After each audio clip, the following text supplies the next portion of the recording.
রাজনৈতিক দলগুলো তো বরাবরই আমরা সরকারকে সহযোগিতা করতে চাই। এখন সন্ত্রাসী গ্রেপ্তারের কাজ তো আর রাজনৈতিক দলের না, এটা নির্ভর করে আইন শৃঙ্খলা বাহিনীর উপরে। কিন্তু আমাদের কাছে মনে হচ্ছে কেন যেন আমি বিভিন্ন শোতে বলি আইন শৃঙ্খলা বাহিনীর একটা অংশ চাচ্ছেন না যে দেশের পরিস্থিতিটা উন্নত হোক। এটি কেন বলছি জানেন? যারা এখন আমাদের আইন শৃঙ্খলা বাহিনীতে আছেন, আপনি 5ই আগস্টের এই পরিবর্তনের পরে উপরে আপনি কিছু জায়গায় পরিবর্তন এনেছেন, কিন্তু যারা এসআই আছেন, যারা কনস্টেবল আছেন, যাদের মূল কাজটা তদন্ত করার, এর বড় অংশ কিন্তু এখনও আওয়ামী ফ্যাসিবাদের আমলে নিয়োগ পাওয়া দলীয় কোটায়, এবং যার জন্য সরকার হয়তো অনেক সময় কমান্ড করেন।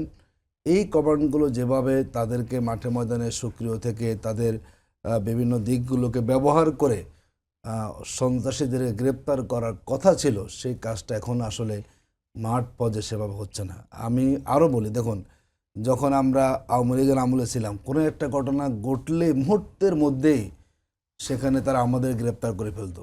এখন দেখলাম যে ঘটনা ঘটে যায়, দিনের পর দিন চলে যায়, কিন্তু সেখানে আসামি গ্রেপ্তার ক্ষেত্রে আমি বলবো আইন শৃঙ্খলা বাহিনীর আন্তরিকতার ঘাটতি আছে। যদি তারা সক্রিয় থাকেন, চেষ্টা করেন, অবশ্যই দেশের আইন শৃঙ্খলা পরিস্থিতিকে নিয়ন্ত্রণ করা সম্ভব।